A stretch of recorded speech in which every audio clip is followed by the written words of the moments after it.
Mission institute के online platform पर आप सभी का पुनः स्वागत है। जैसा कि हम लोग पूर्व में अध्ययन कर रहे थे उत्तर प्रदेश शिक्षक पात्रता परीक्षा के पूर्व वर्षों में आयोजित परीक्षाओं के पर्यावरण अध्ययन का प्रश्न पत्र, जिसमें से हमने 2017 तक के पेपरों का अध्ययन कर लिया था।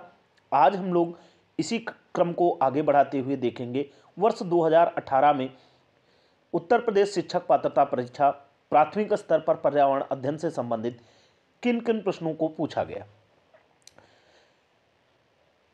पहला प्रश्न है, निम्न में से कौन वर्तमान राष्ट्रीय महिला आयोग की अध्यक्ष है? तो ये उस परिप्रेक्ष्य में पूछा जा रहा हो 2018 के परिप्रेक्ष्य में। तो 2018 में जो महिला आयोग की अध्यक्ष थी, राष्ट्रीय महिला आयोग की अध्यक्ष, वो रेखा शर्मा थी। कौन थी? रेखा शर्मा थी। रेखा शर्मा जी थी। अब आपको ध्यान रखना है कि जब आपका पेपर हो, रेखा शर्मा, जब आप परीक्षा देने जाएं तो ध्यान रखना है कि वहां पर वर्तमान कंडीशन के अनुसार, जैसे वर्ष 2022 चल रहा है तो 2022 के अनुसार 23 में परीक्षा दे रहे हो तो 23 में है। जिस ईयर में आप परीक्षा दे रहे हो उस वर्ष में राष्ट्रीय महिला आयोग की अध्यक्षा कौन है, अध्यक्ष कौन है, उस पद पर आसीन कौन है, ये आप जरूर उस समय इसको अपडेट कर लें। लोकसभा और राज्यसभा की संयुक्त बैठक किसके द्वारा आयोजित की जाती है? तो लोकसभा एवं राज्यसभा की संयुक्त बैठक का जो आयोजन किया जाता है वो आहूत की जाती है। आहूत का मतलब बुलाना। ये राष्ट्रपति द्वारा बुलाई जाती है। किसके द्वारा? राष्ट्रपति द्वारा। ये आर्टिकल क्या है? आर्टिकल 108, अनुच्छेद 108 के तहत संयुक्त बैठक आयोजित की जाती है। लेकिन अगर ये पूछ लेता संयुक्त बैठक का अध्यक्ष कौन होता है, संयुक्त बैठक की अध्यक्षता कौन करता है, तो जब आपसे पूछे, अक्सर अध्यक्षता पूछता है, अध्यक्ष कौन होता है, तो अध्यक्ष में ध्यान रखना है लोकसभा अध्यक्ष। कौन होता है? लोकसभा का अध्यक्ष जो होता है वर्तमान समय में, वही संयुक्त बैठक की अध्यक्षता करता है। अब संयुक्त बैठक कब आयोजित की जाती है ये भी ध्यान रखना है। अनुच्छेद 108 में कहा गया है 3 तरीके के, साधारण विधेयक, वित्त विधेयक और धन विधेयक। तो जब किसी साधारण विधेयक के मामले में ऐसा होता है तभी संयुक्त बैठक का आयोजन किया जाता है, ना कि धन विधेयक और ना ही संविधान संशोधन विधेयक। केवल साधारण विधेयक का जब मामला होगा तब संयुक्त बैठक का आयोजन किया जाएगा अनुच्छेद 108 के तहत, जिसकी अध्यक्षता लोकसभा अध्यक्ष करेगा।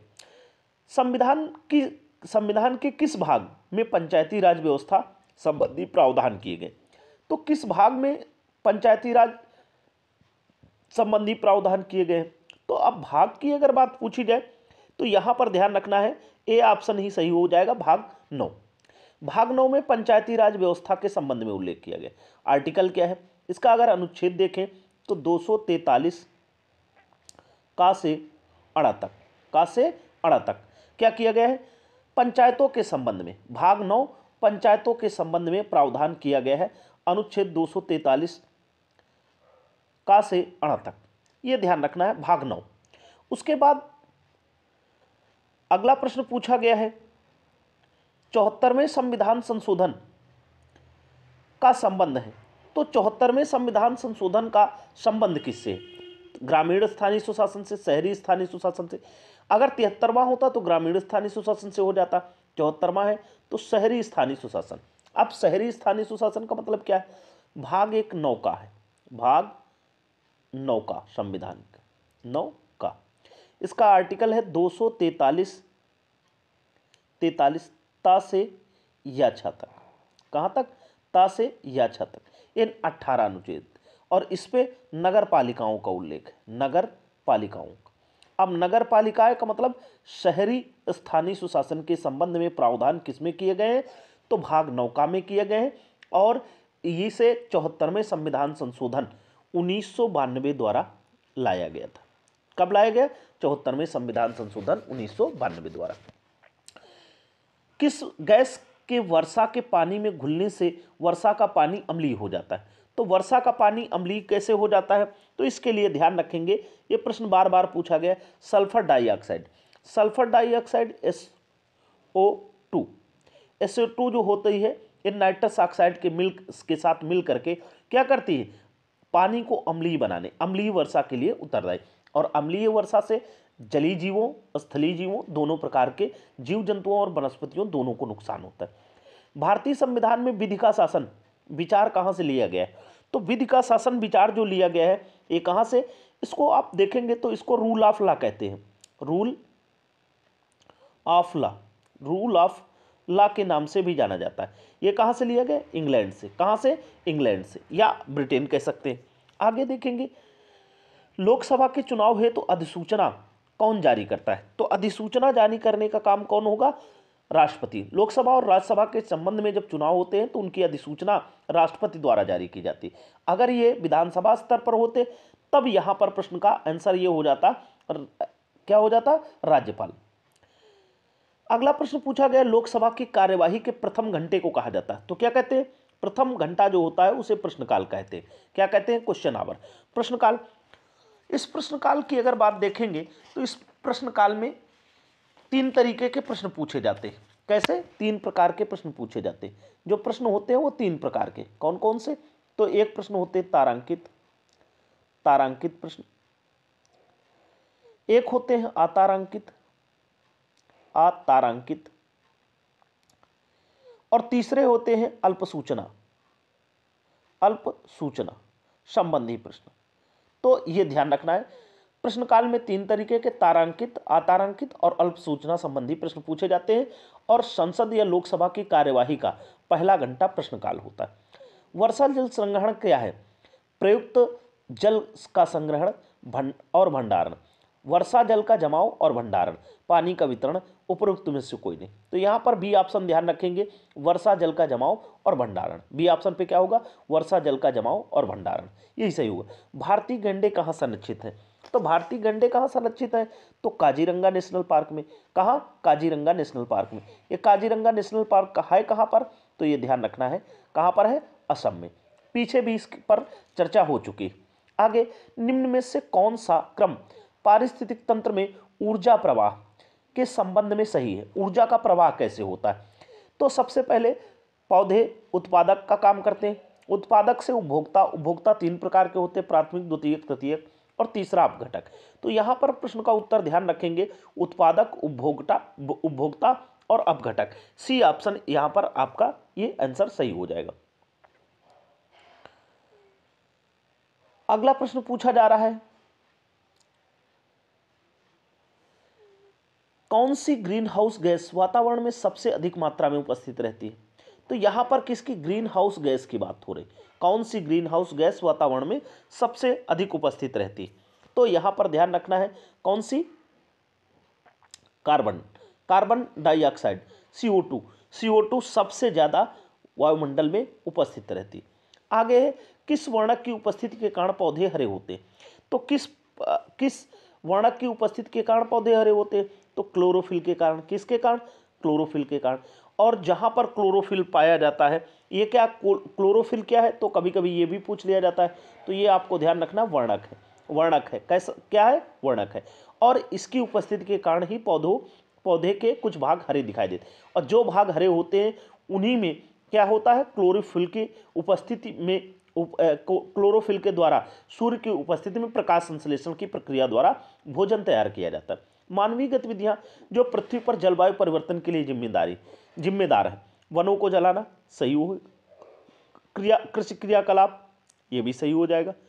एरोसॉल कैन का उपयोग, उपयुक्त सभी। तो यहाँ पर ध्यान रखना है, एरोसॉल का कैन का उपयोग भी क्या कर रहा है, जलवायु परिवर्तन के, उपयुक्त सभी। चौथा ऑप्शन हो जाएगा उपयुक्त सभी। यहाँ पर क्या आंसर हो जाएगा, उपयुक्त सभी।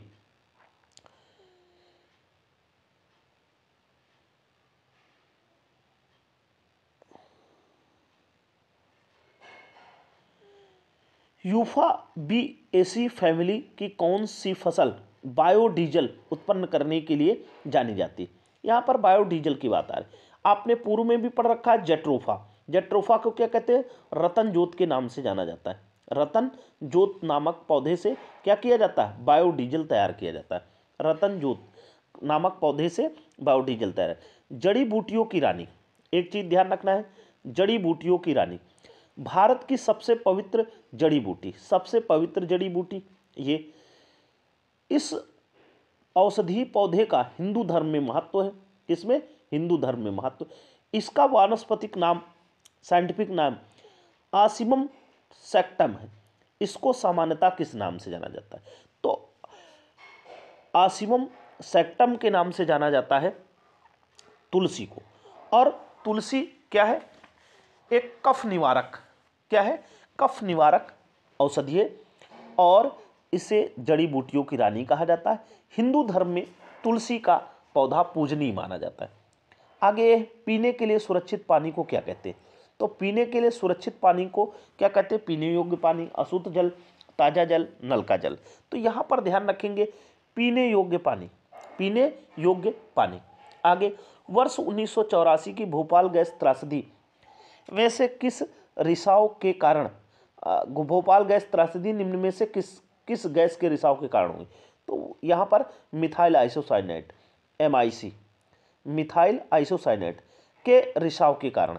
अभी आप देखेंगे 2-3 दिसंबर को, 2/3 दिसंबर को, 2/3 दिसंबर को, तो 2 दिसंबर की रात को क्या हुआ था? 1984 में भोपाल गैस त्रासदी, जो कि एक कंपनी यूनियन कार्बाइड जो कि कीटनाशक बनाती थी, में मिथाइल आइसोसाइनेट के रिसाव के कारण हजारों लोग मौत के घाट उतार दिए गए। आगे देखेंगे, अगला प्रश्न पूछा जा रहा, विश्व पर्यावरण दिवस, विश्व पर्यावरण दिवस कब मनाया जाता है? तो आप ये वाकिफ होंगे 5 जून को। यहाँ पर आपको ध्यान रखना है कि इस पर जिस वर्ष आप परीक्षा दें उस वर्ष थीम भी ध्यान रखें कि इसका विषय या थीम क्या है। MS स्वामीनाथन एक है पत्रकार, कृषि वैज्ञानिक, पारिस्थितिक वैज्ञानिक, पक्षी वैज्ञानिक। तो कौन है? कृषि वैज्ञानिक। और MS स्वामीनाथन को भारत में हरित क्रांति का जनक माना जाता है। भारत में हरित क्रांति का जनक माना जाता है। क्या माना जाता है? हरित क्रांति का जनक, का जनक माना जाता है। तो ये ध्यान रखेंगे, भारत में हरित क्रांति का जनक कौन है? तो MS स्वामीनाथन। कौन है? कृषि वैज्ञानिक। Wild life institute of India, WII, कहाँ स्थित है? तो आपको ये ध्यान रखना कहाँ पर स्थित है? देहरादून में। कहाँ पर? देहरादून में। फिर अगला प्रश्न पूछा गया है, लोकसभा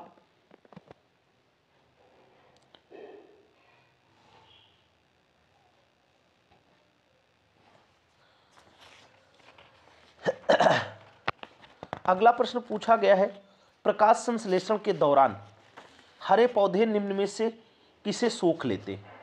तो प्रकाश संश्लेषण के दौरान हरे पौधे किसे सोख लेते हैं? तो यहाँ पर ध्यान रखेंगे किसे सोखते हैं? CO2 को। किसे सोख लेते हैं? CO2 को। CO2 को सोख लेते हैं, कार्बन डाइऑक्साइड को, और ऑक्सीजन प्रदान करते हैं, CO2। आगे, अपशिष्ट उत्पादों को खाने वाले जीवों को कहा जाता है, क्या कहते हैं? तो क्या कहेंगे? मृतक बच्चे। क्या कहेंगे? मृतक बच्चे। आगे, तप्त भौम जल से किस प्रकार की ऊर्जा प्राप्त होती है? तप्त भौम जल से किस प्रकार की ऊर्जा प्राप्त होती है? तो भूतापीय ऊर्जा। भारत में स्थान आप देखेंगे तो एक लद्दाख में पूगा घाटी, क्या है नाम? पूगा घाटी। यहाँ से सीटेट में आपको प्रश्न मिले होंगे, पूछे गए हैं, पूगा घाटी। और दूसरा है क्या कहते हैं? मणिकर्ण, हिमाचल में मणिकर्ण या मणिकर्ण या मणिकर्ण, पूगा घाटी और मणिकर्ण। 16 घास स्थल कहाँ पाए जाते हैं? तो 16 घास स्थल कहाँ पाए जाते हैं? पश्चिमी घाट में। कहाँ पर? पश्चिमी घाट में। अगला प्रश्न क्या पूछा गया है? अगला प्रश्न पूछा जा रहा, भारत में पेलिकन पक्षी कहाँ पर पाया जाता है? तो ये पेलिकन पक्षी कहाँ पर पाया जाता है? तो नीलापट में भी पाया जाता है, कुथनकुलम में भी पाया जाता है, और कोक्कारे वेल्लुरु में पाया जाता है। अर्थात उपरयुक्त सभी स्थानों पर ये पाया जाता है। आगे पूछा गया है, मिनीमाता रोग ऐसी मछलियां खाने से होता है जिसमें अधिक मात्रा में पाया जाता है। तो क्या पाया जाता है? पारा। पारा का मतलब HG। क्या पाया जाता है? पारा या HG। अब यहाँ पर ध्यान रखेंगे ये मिनीमाता रोग क्यों कहा गया? तो जापान में मिनीमाता की खाड़ी है, जापान में मिनीमाता की खाड़ी में, मिनीमाता की खाड़ी में क्या हुआ कि कुछ पारे वाले कूड़े करकट को समुद्र में डाल दिया गया और उसे मछलियों ने खा लिया। और मछलियों को जब लोगों ने खाया, मछलियों का भक्षण किया, तब क्या है, लोग मिनीमाता, जिस रोग से प्रभावित हुए उसे मिनीमाता रोग कहा जाता है। और ये पहली बार कहाँ पर हुआ? जापान में। पहली बार मिनीमाता रोग कहाँ से में? जापान में। ओजोन परत का अधिकतम ह्रास निम्न में से किस पर हुआ? तो किस पर? उत्तरी ध्रुव, दक्षिणी ध्रुव, भूमध्य रेखा, उपरोक्त में से कोई नहीं। तो यहाँ पर ध्यान रखेंगे दक्षिणी ध्रुव। दक्षिणी ध्रुव का मतलब कहाँ पर? अंटार्कटिका में। ये आपको मालूम होगा, अंटार्कटिका में। अंटार्कटिका, ये अंटार्कटिका महाद्वीप है और इस अंटार्कटिका महाद्वीप के निकट दक्षिणी ध्रुव पर क्या हुआ? ओजोन परत का अधिकतम ह्रास हुआ था। निम्न में से कौन भारत का प्रथम मुख्य न्यायाधीश था? तो प्रथम मुख्य न्यायाधीश एम पतंजलि शास्त्री, मेहरचंद महाजन। तो ना तो मेहरचंद महाजन थे और ना ही पतंजलि। हीरालाल जे कानिया जी, हीरालाल जे कानिया भारत के पहले मुख्य न्यायाधीश या सुप्रीम कोर्ट के पहले मुख्य न्यायाधीश।